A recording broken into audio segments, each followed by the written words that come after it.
stream table. It's a tool to model how water moves over land. The way it works is there's a reservoir at the far end, and then it gets pumped, the water gets pumped from the reservoir into this tube, up to the top through a dispenser to slow the water down a little, and then it disperses. It goes down the stream table, picking up different sediments along the way. These sediments are made from recycled credit cards. As the water moves over the land and picking up sediments, it deposits downstream and eventually goes through a drain back into the reservoir so that the cycle can start over again. Scientists use this tool to see how sediments are moved throughout the stream, and we can experiment with it by changing the amount of water that moves through the system. We're going to do that today. We're going to start by observing how water moves over land. You may have noticed I added some things that are a little bit more suited to a fish tank, but they make the water move more naturally like this stream. With rocks, we've used Lincoln logs as our trees that have fallen in, and we have some plants along the edges. Now, when we're watching the stream, we're going to have it at an average flow right now. It would be a normal stream flow. When you watch, I want you to pay careful attention to where the water moves in the channel, where it picks up sediments and where it puts them down, where it's moving faster and where it's moving slower. Okay, these will be the important things. You may even choose to record this information. If you record your information, the first thing you should do is sketch the stream channel. So I'm going to show you an example. This is an example of a stream table sketch. So we have drawn the channel in blue with the edges in blue. You can use whatever color you'd like. And we make sure we get the curves in the right places. I've added the rocks and the logs and the plants. And then I've also put arrows to point where the water is flowing. I've made lines or written in the words fast and slow, where the water is moving fast or slow. You can add a star or other symbol where you're noticing sediments are being picked up. You can add a circle or other symbol where you notice sediments being put down. You can put these in multiple places. They don't just have to be in one place. Wherever you notice it, that's where you can write it down. Now that you have your sketch made, if you chose to create a sketch, I'm going to add a little bit of green food coloring to the water so you can see where the channel is. That's the deepest part. It's where the water's flowing the most.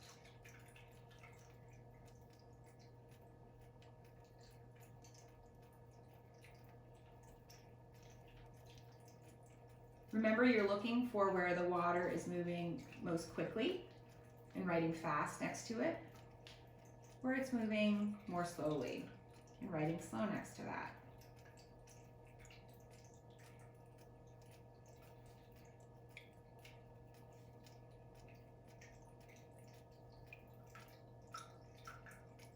Sediments are the sand particles or the recycled credit card pieces that are moving downstream. See if you can notice where they're picked up and where they're put down.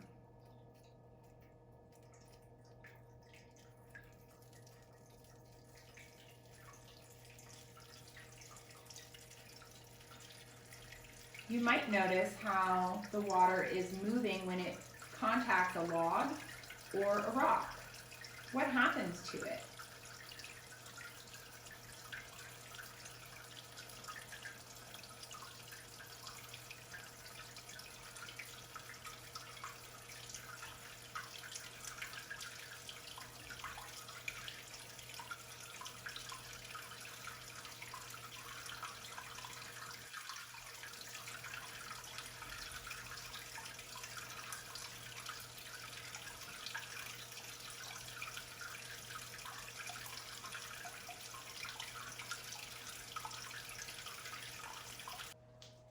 So what did you notice?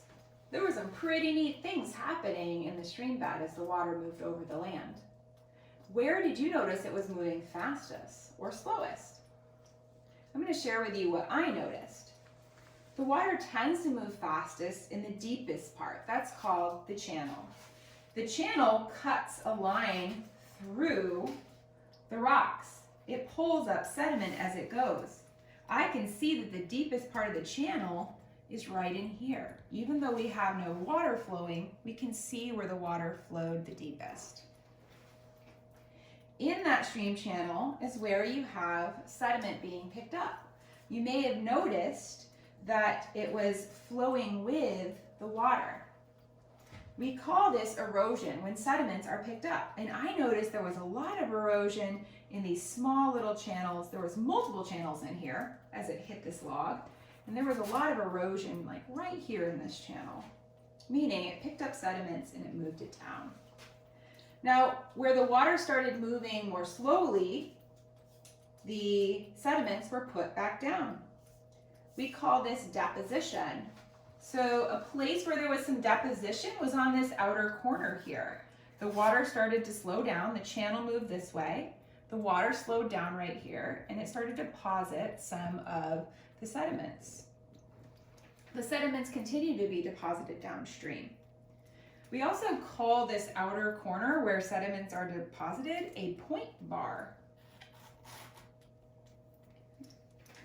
So a point bar is a place in the stream where lots of sediments are deposited.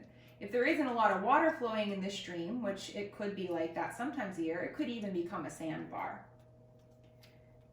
Where sediments were being eroded very quickly, usually that's on an inner curve like this one. And I can see where the channel cut into this area. You may have noticed that this plant fell into the channel. That's because the water was cutting underneath it, and eventually its roots couldn't hang on anymore, and it fell down. We call this eroded area carved out by water a cut bank.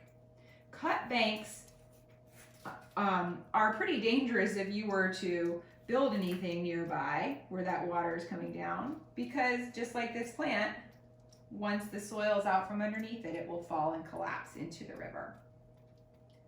One last thing I want to point out, some more vocabulary that hydrologists use. Hydrologists are people who study the way water moves over land, is the shape of the way the water moved. And even when it got to this log and split into two little channels, it moved in an S-like motion. We call this a meander. So there were some big meanders in this stream and some small meanders in this stream where the water curved around. So next we are going to try a new experiment. What do you think might happen if there's a big rainstorm in this system? And you know, this place is such a nice, beautiful place that somebody moved in. They like to overlook this peaceful river, so they built their house right here. So when a big rainstorm comes in this river, we're going to see what happens to this house.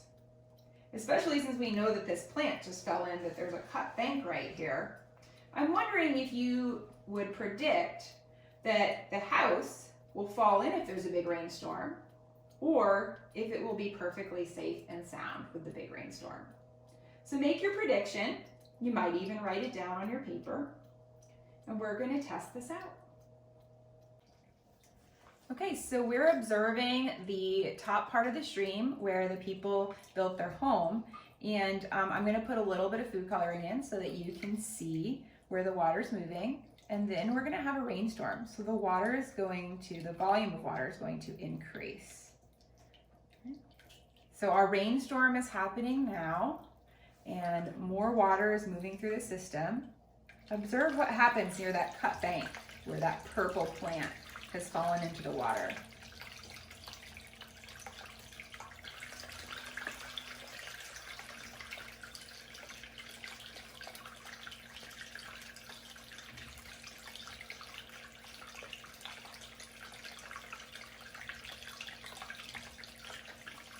Where is the sediment being picked up and where is it being moved?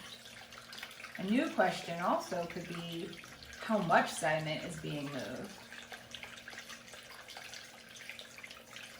So far, our house is safe.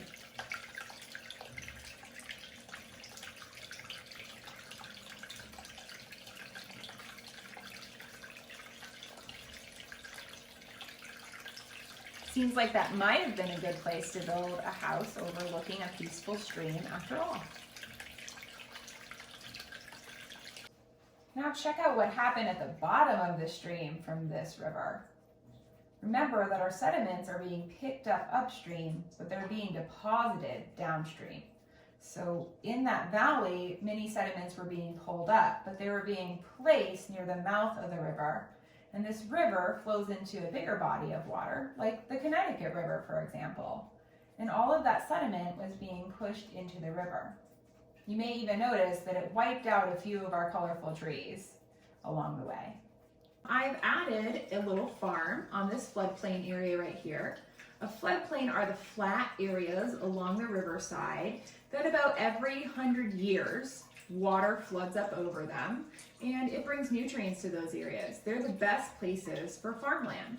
And so many farms have built along the floodplain. And you'll find fields all along the Connecticut River floodplain as you go. Okay, so at the beginning, when we were looking at our other house, we're building on these mountain peaks with a valley in between. And then lower down, we have our floodplains where we built here. So as we look, we are going to actually experiment. We're going to add enough water that it will be like a 100-year flood moving through this valley and this river. We're going to just notice, just like before, what happens.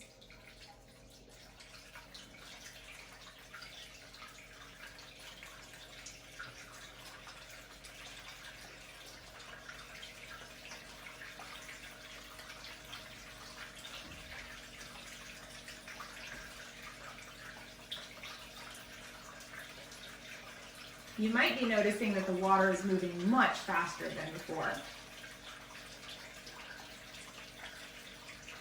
And the more water there is, the more power it has to pick up sediments, even small rocks and trees.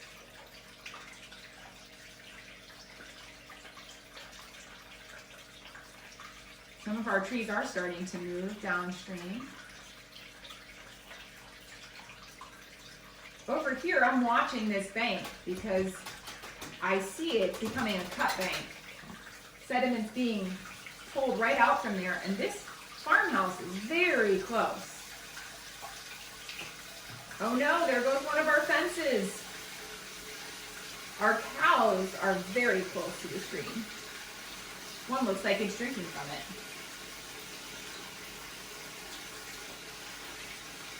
Hopefully this flood won't last too much longer,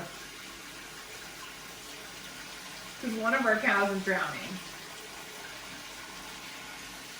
There goes the other one. Our house seems to be pretty close to the edge now too.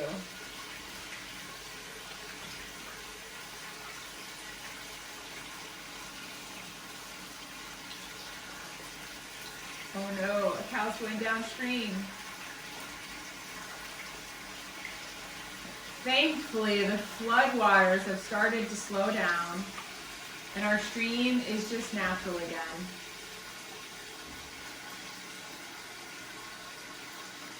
The farmhouse, unfortunately, did not make it. It's going to need to be rebuilt. Because the channel moves. It wants to move. Rivers are dynamic. Their channels are always changing places, especially depending on how much water is moving through, picking up sediments, putting it other places. I hope you had fun experimenting with the stream table today. These kind of models are used by professional scientists, and you get to observe how water moved over land, paying particular attention to where sediments were being picked up by fast-moving water and where they were being set down by slow-moving water. I encourage you and your family to check out a natural stream near you. Notice the same things. Where is the deepest part of the channel? Where is it moving fastest and slowest? You could put a stick in and have a race and notice those kind of things. Whatever you do, make sure that you have a lot of fun doing it and that you're safe around waterways.